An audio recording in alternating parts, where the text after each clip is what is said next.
Constructing your life is about much more than just building a bank account.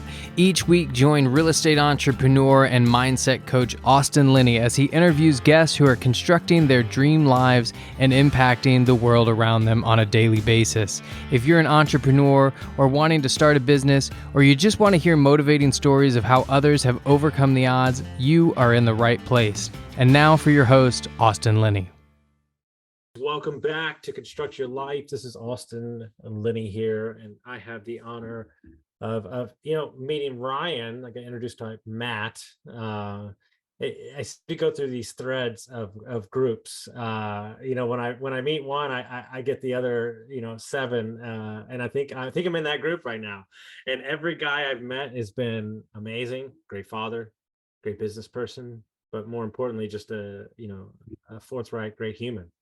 And so it's awesome to be able to connect with you today and share your story with our audience. So I'll let you kind of introduce yourself, talk about where you want to. We'll go from there.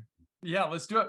So I am a leadership professor and leadership development consultant. I'm in Southern California. I'm a professor at Cal State Fullerton. If you've heard of Cal State Fullerton, you're probably into athletics because they have a great baseball program. But we actually have the fourth largest business school in the United States. So it's a huge operation, and it's a really great thing to be a part of. And I get to do what I love. I get to do research and teaching on leadership. And that then goes on and fuels the consulting that I do with organizations all over the world. So I work with organizations like CVS Health, T-Mobile, Ford, Mondelez. So, and in fact, in just a couple of weeks, I get to go to Australia and work with the company down under. So looking forward to that. And I think the perspective that I bring to leadership development really is applicable to just life development, development. And really the focus is about not what do we need to do to be effective. There's a lot out there on that. Not that it's bad, but I think it's more valuable to focus on what do we need to be effective. And that's a very different conversation. Well, it's really interesting, right? My fiance, to get me on more of the universal stuff, and always been a big fan of the law of attraction, but life's funny, right? I had no idea you were going to book today. I had no idea that we were going to chat today, but you picked today, and here we are. And my Twitter post was, before I started buying small businesses, I spent 6 months only studying leadership. And that was the post that I put out this morning. So I think it's absolutely, I think it's amazing. And a young kid asked me the other day, he said, if you could do it all over again, what would you study? And I said, I would study leadership, and I would never stop studying it. And that could be leadership of oneself. It could be leadership of your community. And so this is an extremely fascinating topic for me. What I want to do before we get into how to be a great leader, I want to go the opposite way. I want to go, what I think, and this is just because I'm out there, people like your and my dad generation, they led through power, force, and kind of do what I say. That don't fly anymore. Nope. And so what leadership practices have you seen recently that are getting kind of removed from business altogether, that don't work anymore? Yeah. Well, let me give you a couple of analogies. So I'm going to give you a couple thoughts. One thought is, if we want to be an effective leader, we don't want to be somebody that others have to follow. That's the command and control that you talked about, right? You have to follow me. You do what I say. That doesn't, to your point, that doesn't work anymore. In order to be an effective leader, we need to be somebody that others want to follow, not have to follow. And the leaders that we want to follow, I call them gardener-minded leaders. So I'm not even that much of a green thumb. Are you much of a green thumb? No. Okay. But I think I haven't had a green thumb contradict anything that I'm about to say. like to be out in nature. Does that count? I think you'll get it, right? So a gardener knows three things. A gardener knows that a seed cannot sprout, a plant cannot grow, and a tree cannot bear fruit just by forcing that to occur, right? But we can create the conditions under which a seed will sprout, a plant will grow, and a tree will bear fruit. And the better the conditions, the greater the growth and the greater the yield. And so what we find so much in the leadership space is largely driven by business leaders, right? There's more than leadership than that. But the typical approach to business leadership has been, I want to try to force the plant to grow, and I want to force the fruit off of the tree. And what we find is that type of behaviors may result in growth and fruit in the short term, but it's terrible for the long term. And the best leaders are really these gardener-minded leaders, where they are focused on cultivating the right conditions for others to thrive. And when we cultivate the right conditions for others to thrive, that's when people want to follow us and they don't feel like they have to follow us. Does that resonate with you, or does that make sense? No, it's so perfect. So we're closing on a company in 2 weeks. It's a HVAC and plumbing company. A large section of the guys are 50 and above, 60. They've been in the space for a minute. And then I have another group of guys who are 18, 19, 20, 25. And so there's two types of leadership that has to exist within me as the CEO, where the old guys are basically saying, leave me alone, just let me go do my work. And the young guys, I have to see something in them that I can cultivate over the next 5 years to become my new leaders. And so there's almost this complexity of different layers of leadership within inside the own leadership bucket, which I find, forever fascinating. Yeah. So, in some ways, it seems like you've got succulents on one side and you've got like orchids on the other side, right? And as a gardener, you've got to treat that differently. And I love how you used the word complexity. That's actually one of the things that's becoming increasingly studied in the academic realm. And what we're finding is that part of our development journey as people should be an enhancing of our complexity. And one of the ways to think about that is, to what degree do I have different hats in my closet? And to what degree is it easy for me to take off my current hat and put on a different hat? How easy can we shift those hats? So as we increase in our complexity, we develop more hats and we're able to shift between those hats more easily. And when we have those abilities, we become a more complex being ourselves. When we're a more complex being, we have we do a better job of leading through complexity. One of my favorite men's coaches, lives in San Clemente, said that the driver of the car doesn't change, the vehicle changes. When you're deep rooted in who you know and what you operate, like perfect example, I'm just using it because I just spent an entire week there and I'm moving up there next week. It's a blue collar business. They're in the middle of nowhere. I'm not going to wear slacks to work. It's not that I don't like wearing slacks when I play golf or travel. I do, but it's not needed. It's not needed to be above them, right? But on the other end, my friend also said, you don't show off your fancy truck, but that could be an inspiration to the younger guys, but put off the older guys. So once again, now we have, this that's why for me, and I'm just talking about myself, that's why I moved away, because the only thing I care about in this world is impact. That's it. Like I help people at scale. Well, the only way to do that the way I wanted to, not the only way, but one of the main small businesses. Well, when I got into small businesses, I'm like, wow, this thing is the emotions of the 30 people in my place and how they feel about leadership and how their previous boss was for 30 years. Like, I just love the complexity that you're never going to show up and have the same day as a leader. And now I've been named CEO of the first 4 or 5 businesses that we buy. It was a choice that my soul said you have to take, even though I interviewed 3 of them for 5 months. Is like, this business needs my fire, my passion, my heart. And then when we're at like a certain number, then it needs a more stoic kind of level out. I'm going to take it from 20 million to 100 million, but like having the leadership capability to know I can get it off the ground. But once once we're in mid-flight, Austin's kind of checked out, like, but like that's taking a lot of work. And I'm sure, the work that you do with, companies, like there's so many a different department needs a different leader, like a graphic designing department of a massive corporation is going to need something different than the engineers are going to need. Yep. Right. Do you see that a lot? Yes, for sure. But I do want to, that's speaking to this complexity part of it. But there is another element to consider, that we need similar across anywhere we might lead. And that is, and I already feel you kind of stepping into this. That's the motives behind whatever we do when we lead. Mm-hmm. What is driving us? What is fueling us? And the thing that's interesting about this, and what I've learned working with hundreds of leaders, is that most leaders are not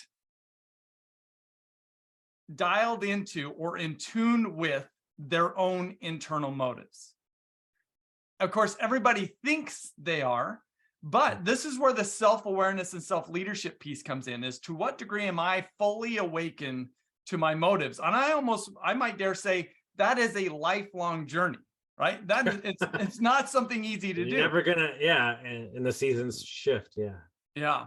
But what we have found, and this is, let me share with you some really fascinating research. And this comes from the field of developmental psychology. So developmental psychology is all about studying how human beings develop throughout their lifetime.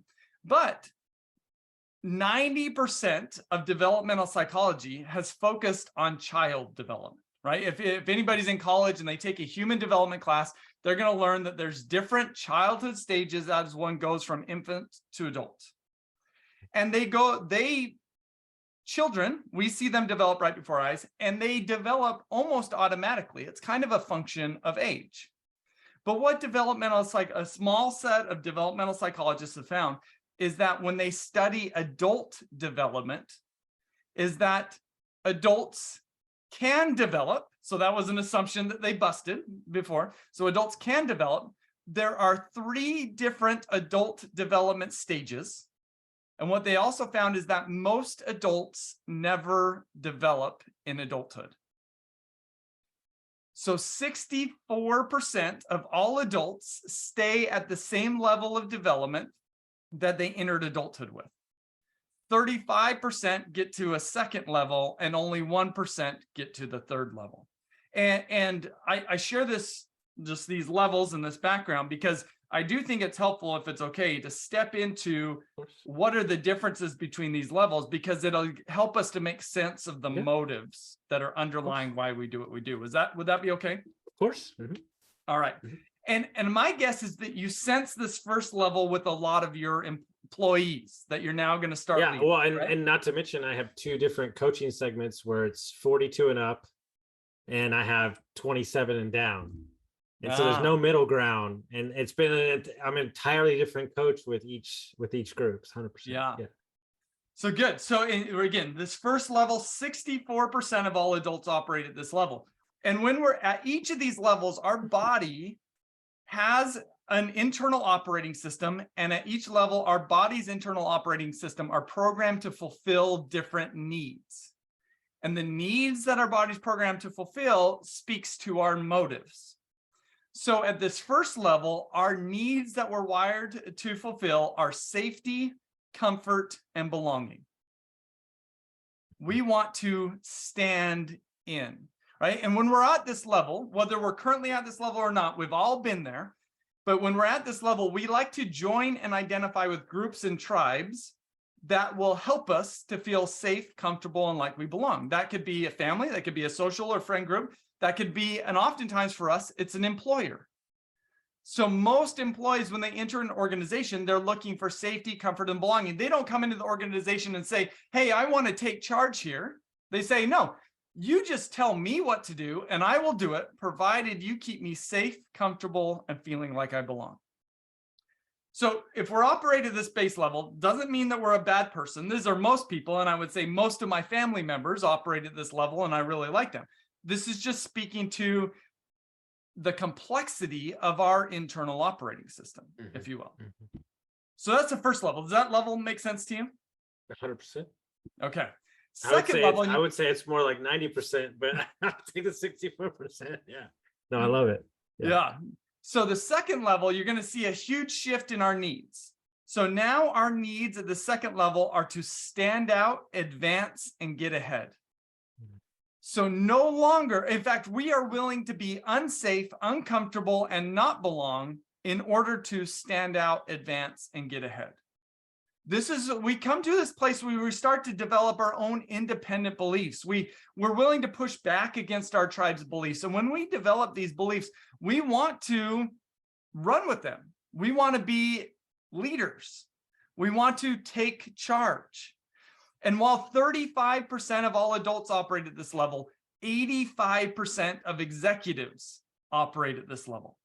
Right? They kind of see that there's a whole bunch of Mind 1.0 people that are willing to give up their power and independence. And they kind of say, well, let me get you to work for me so that you can help me stand out, advance, and get ahead.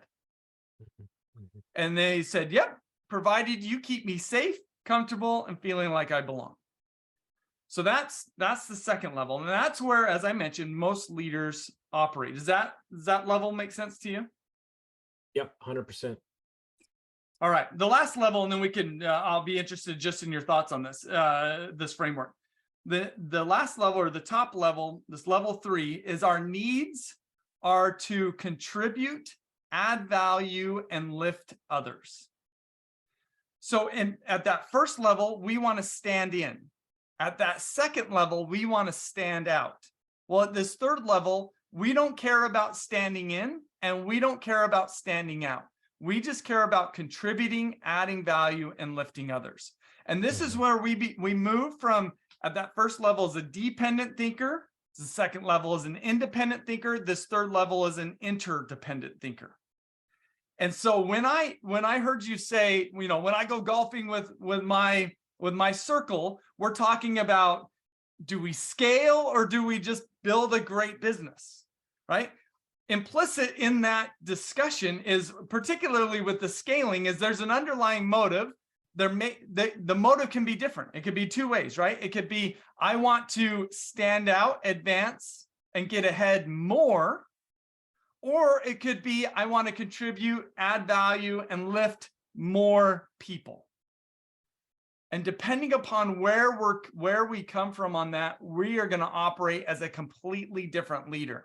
And that's where we need to get in touch with these motives. And so hopefully understanding this framework, at least for me, helps me understand, what are my motives? Where am I coming from? Because I need to check in with my needs. Do I need to stand in? Do I need to stand out? Or am I truly focused on contributing, adding value, and lifting others? It's so wild, because in the last, you broke it down better than I've ever heard it. In the last, year and a half, everything for me has switched more to that 1%, where I don't need any of the credit anymore. And we're in a different phase of the business now, where we're building long-term wealth and affecting communities. And the only way to do that is to not get the accolades anymore. Push the other people in front. And I've got my core group of guys that want to stand out. But then, the large majority, like you said, just want a great place to work, and they want a beer after work, and they want to go hunting, and they want to work hard for the company. Like, how can you be mad about any of that stuff? Yeah. Where I think leaders, somebody asked me 2 days ago on Twitter, what's a skill that you want to learn this year that's your number one? And I said, I want to be an egoless leader. I want to truly lead from a place of caring about that person, and always, but see, here's where it gets tricky. And this is why I would love now there's more people involved. Now I have a chief of staff. Now I have an assistant, an office manager. So they have to know how I'm thinking in order to make a conscious decision. So that's where it gets, now we're getting into the leadership culture conversation. But yes, and that's, when we operate at that highest level, we do a better job of being a gardener leader, right? You need to cultivate the right conditions that will allow your people to thrive. And you're not creating those conditions because you want the success and the accolades, but because you want them to be successful. what you're touching on with your goal of being an egoless leader, which is hugely aspirational. Like I love that, because I think it's anybody could step into that. One of the things that is valuable to recognize, and we've already started to feel into this, is that there are two different types of development for ourselves. So let me classify these. One of these types of development is called horizontal development. This is our typical form of development. Horizontal development is adding knowledge and skills to who we are so that we can do more.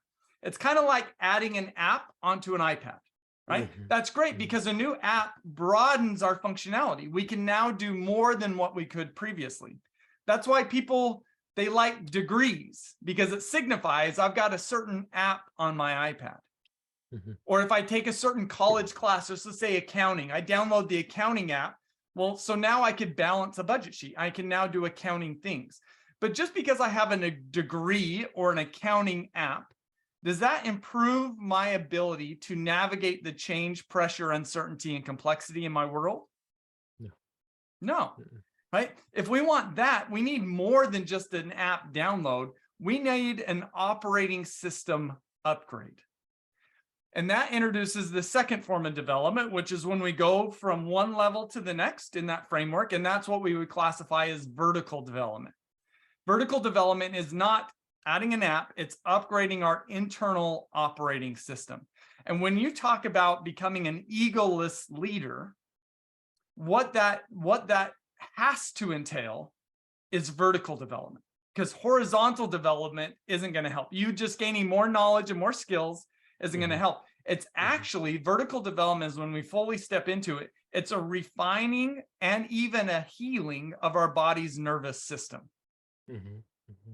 So, and we are to what you're kind of feeling into, and as you see with these three different levels, we go through the process of putting off self-focused needs, and that allows us to focus on that contribution, the lifting others, and the adding value.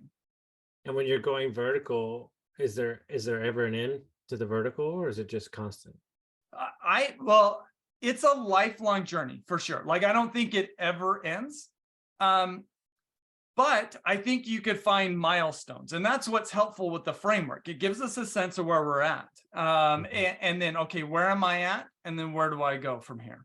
And I think it's interesting, right? Because what I dance, and by the way, guys, anybody's listening, I'm just putting myself on the firing line today, so you can all enjoy. Part of what makes me great is I'm 100% empathetic and can touch people's souls and within 2 minutes. And part of what makes me terrible is I could touch people's souls in 2 minutes, and it's like the exact thing that makes me great rips me apart inside. And so what I've been fighting up against is trying to be a little more stoic. We're getting into the millions. The employee count is doubling, tripling, quadrupling. So my emotional state, which makes me fiery, great, and passionate, also can take down the whole empire too. So yeah, it's been I just turned 40 a couple of weeks ago, and so like those things are with age you're getting a little calmer, but and so it's like it's interesting, right? Because you can get me on a topic and I'll get all lit up and fired up, but it's like picking those dances and like the perfect example, I'll just use an example. There's a guy at work who's going through some things right now. He's a good guy. He's actually one of the sweetest people ever. He's not a negative person, but he has a negative mindset. And everybody's like, oh, it's like terrible. I'm like, dude, give me like 3 months with this guy. He'll be fine. Like, because I've already been through it. And you're like, and they see it because they just see one-dimensional thinking. I'm like, oh, dude, he's not really upset. Like, but because I see myself in him because I was that guy. And so, and so when, I truly believe that, I spent 20 years in hospitality, selling wine, hotels, high-end restaurants. I've had millions on millions of conversations with people from all walks of life. Like, that's been my training ground, right? And so, my advice to anybody, and I'm sure, when you're speaking is you're also leading through different generations of knowledge too, right? Especially if you're at a big company, you're leading through a 50-year-old, a 40-year-old, a 30-year-old, a 20-year-old. They all have a different lens. Yep. And I think, your comment about finding that's the way we business consult, is let's find the common thread that means anything to everybody. And then we can kind of hit the target out there, right? Yep. When you're out there doing your coaching, have you worked with companies that have like 1,000 employees or like 500? Like, how do you go about attacking something like that? Yeah. So, I mean, one of the largest company I've worked with is Deutsche Telekom, which is T-Mobile over in Europe. And they've got 300,000 employees, right? So and I've been working with not their top 100 leaders, but from 100 to 5,000 is the group of leaders that I've been working with. And this is where, I mean, you see it in the larger, it's easier to see in the larger organizations like this. But to your point is, again, we're coming back to being a gardener-minded leader. How do we cultivate the right conditions for our people to thrive? And you just touched on what I would say is the number one thing a leader needs to focus on to cultivate those conditions. And this number one thing has come about because of my studying what I would call these level 3 leaders. So these leaders are people like Satya Nadella at Microsoft, Alan Mulally when he was at Ford, Ed Catmull at Disney Animation and Pixar Animation, Mary Barra at GM, Indra Nooyi at PepsiCo. Even I would say Nelson Mandela, Martin Luther King Jr., there is a single thread that I would say is their number one focus across all of these leaders. And that is leading with a clear, inspirational, and stakeholder-centric purpose. Right? We got to give them the why. And that why has got to be something that is bigger than ourselves and about serving and adding value to others, whatever that might be. And the very best leaders are able to do that. Like when Satya Nadella came in as CEO of Microsoft, he said the C in CEO stands for curator of culture. That is my number one. Culture is the number one job that I have as a CEO. Now, I haven't heard a lot of CEOs say that, and Satya Nadella happens to be one of the best. And that's because he's operating at that third level. So to cultivate the right conditions, we've got to lay the right foundation, and that foundation has got to be something that takes their eyes off of them and puts it on serving something bigger than them. And that's what a clear, inspirational, and stakeholder-centric purpose will do. It's the only way that you keep gas in your tank is to have something so ridiculously big, right? I heard it a while back, you have to have a vision big enough for others to fit inside of it, right?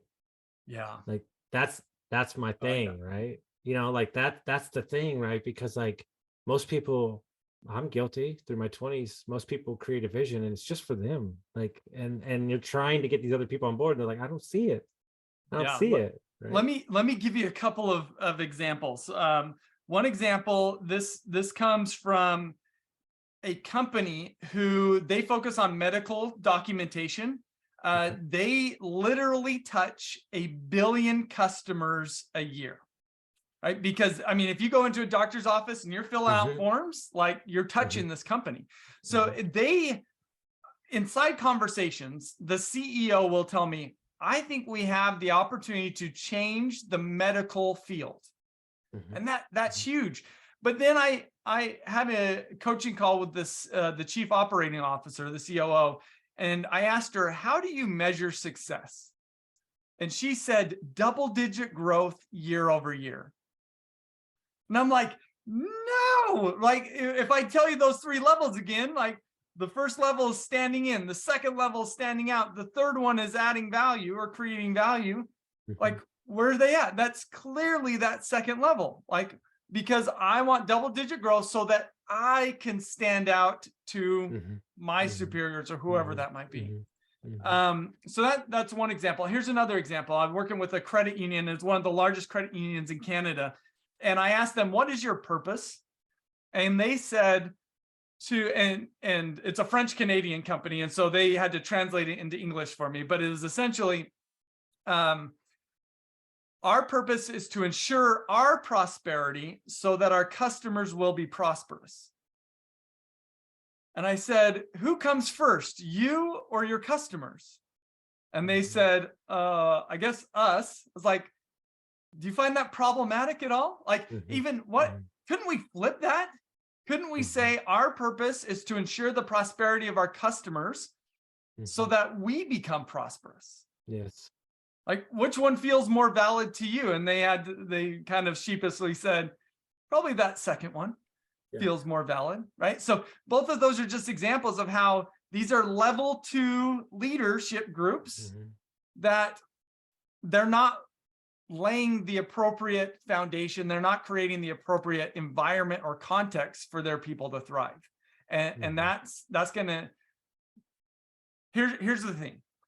The vertical altitude, as we talk about vertical development, the vertical altitude of an organization's leaders sets the ceiling for the organization. So as we as leaders vertically develop, we raise the ceiling for our organization. And it's my guess that that's kind of what I sense from you. As you say, I want to become an egoless leader. To me, what that's saying is I want to raise my elevation, which then will raise the ceiling for the success of these organizations that I'm leading. And I want to talk about your books before we get out of here, but like what people see is like, okay, so I'm the CEO of this company. We have 30 employees. That's great. Okay, so there's 30 people that are affected. No. Okay. They all have 2 kids. They have a wife. They have brothers and sisters. They're spending money in the community. So now it's this, the way that we describe it is there's this tentacle of impact, right? The Verizon store that I'm buying the iPads from is now listening to my podcast saying, hey man, can I come work for you? Like, I'm just doing business with him. And so I think we as people need to get back, technology is great. Like, don't get me wrong, but like, we have to understand that even behind the technology, unless you're talking about AI, there's a human, and there's still a human behind AI. And so like, I tend to, as a business owner, go back to the tactical stuff, shaking hands. One of the reasons why we went to the RV, because I can shake people's hands, be in their presence, and so like, yes, this might be easier to do it this way, but I've flown up once a month to go sit down with the owner in person because I think it's important. This is a big transaction for his career, in his life, right? And so like, I get that it might be easier to do that way, but go out of your way sometimes and do the extra thing. And I think your staff and anybody that you're leading is gonna really appreciate that. You're spot on, because part of that creating the right conditions is investing in the people. Like yourself, you've got to get to know them. You got to build good relationships with the people that you're leading. In fact, that was what my dissertation was on. We looked at there's a variety of factors that we know helps the connection between the leader's behaviors and the follower's performance. And what we found is that the most important factor in the middle of that is having high quality relationships with those that we lead, right? If we have high quality relationships with those that we lead, our behaviors as leaders will translate into higher levels of performance of our employees. If we don't have good relationships with those that we lead, our behaviors will not translate into higher performance, right? We may be working really hard, but if we don't have those good relationships, we're just spinning in our hamster wheel and getting nowhere. And so I love, even in just having this conversation, hopefully by laying out this framework, and even listeners could sense this, just in having a conversation with you, you sense where you're at in your vertical development journey, right? 100%. Are you done? No, but you're stepping into wanting to be an egoless leader. Devoted to relationships, right? These are cultivating those right conditions. And what nobody talks about is the gravity of the responsibility on my shoulders. Like, let's talk about the CEO of the 300,000 person company. Like, I would venture to guess, I don't know the guy, but yeah, he's got to hit his numbers for his shareholders. But I would imagine what keeps me up at night more would be the 300,000 people's families that I'm supporting. Right. And so I have a goal. I said it, I decided it 3 months ago that I want to win an award. It's not a sales goal. I want to win the best place to work. If I win that award, I promise you everything else is going to take care of itself. I spent time, used to live in San Antonio. USAA is in the top 5 every freaking year. And guess what? Their company's just growing. I don't know any of their revenue goals, but I know they're in the top, best to work for, right? So, so you got 2 books behind you. Looks like you wrote both of those, did you? Yes, I did. Yeah. We had Success Mindsets, I guess, on this side. Success Mindsets came out first. That came out about almost 3 years ago. That's a book that helps us to deepen our self-awareness about the quality of our mindsets. What I've learned for myself and also leaders that I worked with is that we generally think we have really good mindsets. But even though they feel right and they feel good to us, doesn't mean that they're great mindsets. And so in that, there's a framework with 4 different sets of mindsets. We can awaken to the quality of our mindsets. There's also a mindset assessment that comes with my book, and it's also on the website. So that's Success Mindsets. The next one, which just came out about 4 months ago, is The Elevated Leader, which is all about vertical development. So that's largely what I've kind of emphasized is the content in that book. And it's a way to help us understand where we are at in terms of our vertical altitude and how do we level up so that we can be a more positive influence in the lives of others. Perfect. I'm going to buy 5 copies and next week and give it out to all my leaders and make it required reading as we continue to grow this company. So awesome. And I look forward to your feedback. If I could help in any way, would love to do so. Wonderful. And if people want to find out about the books or find more about you, how would they do that? Best place is my website, ryangottfredson.com. And then probably next best would be connecting on LinkedIn. Wonderful. Well, it's really, I dropped out of college 3 times myself. So it's nice to talk to a lovely professor because we didn't always see eye to eye. So guys, if you got some value from this episode, send it to a friend and we'll see you next time.